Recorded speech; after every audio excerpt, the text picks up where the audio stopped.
دیکھیے یہ ساری پارٹس ہو گئی ہیں، شفتان، لسان، خیشوم، جوف. بس جو بچ گئی ہے وہ ہے حلق، تھروٹ. آج ہم اسی کو کمپلیٹ کریں گے. اوکے، تو حلق آپ لوگ سمجھ رہے ہیں، جہاں پہ زبان ختم ہوتی ہے وہاں سے حلق شروع ہوتی ہے. اوکے، جہاں پہ زبان کی جڑ شروع ہے ختم ہے وہاں پہ حلق شروع ہے. تو حلق کے 3 پارٹس ہوتے ہیں. ٹھیک ہے، حلق there are 3 parts of throat. یہاں پہ آپ لوگ دیکھ سکتے ہیں 3 پارٹس کون کون سے ہیں. یہاں پہ یلو سے شو کیا گیا ہے. Upper throat, mid throat and deep throat. یعنی کہ ادنا حلق، وسط الحلق، دین اقصى الحلق. یہ 3 طرح کے حلق ہیں. اوکے، انہی سے ادا ہونے والی جو حروف ہے نا وہ جانیں گے آج ہم.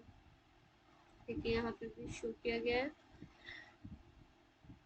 جو سب سے اوپر والا پارٹ ہوگا نا اسے ہم کہیں گے nearest part of the throat. سب سے اوپری بھاگ جس کو ادنائے حلق بھی کہتے ہیں.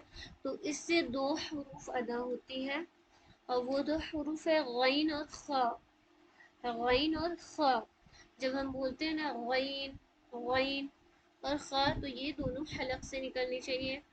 اگر ان کی ادائیگی حلق سے نہیں ہوئی مطلب یہ مکمل اور صحیح ادا نہیں ہوئی ہے. ٹھیک ہے، اور یہ دونوں کی ایک اور خصوصیت ہے، یہ ہے کہ یہ دونوں ہمیشہ منہ بھر کے پڑھی جانے والی حرف میں سے ہے.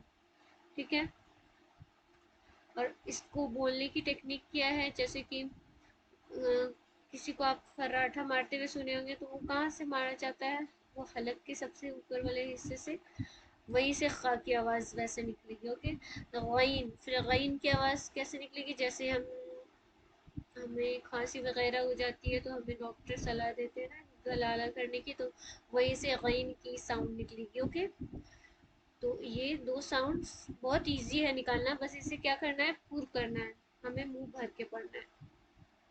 ٹھیک ہے سسٹرز، تو آپ لوگ ایک بار بولیے حمزہ غین زبر ہا. حمزہ غین. میں جی، مطلب بتا دیتی ہوں پھر آپ لوگوں کو ایک ساتھ مشق کراؤں گی. پھر دیکھیے سیکنڈ پارٹ مڈ پارٹ جو تھا اس کا مطلب ہے middle part of the throat. Throat کا سب سے درمیانی حصہ جو کہ اوپر کے حصے اور سب سے ڈیپسٹ پارٹ کے بیچ میں آتا ہے، تو وہ حصہ سے ادا کرتے ہیں ہم ہا اور عین. ہا اور عین کی ادائیگی ہوتی ہے، اور ان کو ادا کرنے کا طریقہ یہ ہے کہ ہا جب ہم ادا کریں گے تو آپ اپنے ہاتھوں کو اپنے منہ کے آگے رکھیے، تو آپ کا ایئر کا فلو پورا آپ کو محسوس ہوگا ہاتھوں میں، جیسے آہ ایہ اوہ رحمان رحیم، پوری آپ کی ہوا نکلے گی. اوکے، منہ سے. پھر آئین تھوڑا ٹویسٹ ہونے والا لیٹر ہے، ایک دم ڈائریکٹلی یہ پروناؤنس نہیں ہو جاتی ہے، اس میں پورے ٹویسٹ کے ساتھ یہ پروناؤنس ہوتی ہے. جیسے آئین حلق کے درمیانی حصے سے کوشش کرے اسے پورے ٹویسٹ کے ساتھ ادا کرنے کی، جیسے آئین. حمزہ عین زبر حمزہ عین زیر حمزہ عین پیش. ٹھیک ہے، علم. اس طریقے سے آپ لوگوں کو پریکٹس کرنی ہے. ان دونوں کو ادا کرنے میں زیادہ تر سسٹرز کو دقت ہوتی ہے، باقی تو یہ ٹھیک کر لیتے ہیں سب. اور حمزہ اور ہا بھی بہت ایزی ہے، یہ بھی سب کر لیتے ہیں. ان کی ادائیگی میں سب مسٹیک کرتے ہیں. یہ ہا کو دوچسمی ہا دونوں میں فرق نہیں سمجھ پاتے ہیں، اور عین اور حمزہ اور الف میں فرق نہیں سمجھ پاتے، تو یہ سمجھنا ضروری ہے. ٹھیک ہے، تو یہ middle part of the throat ہو گیا.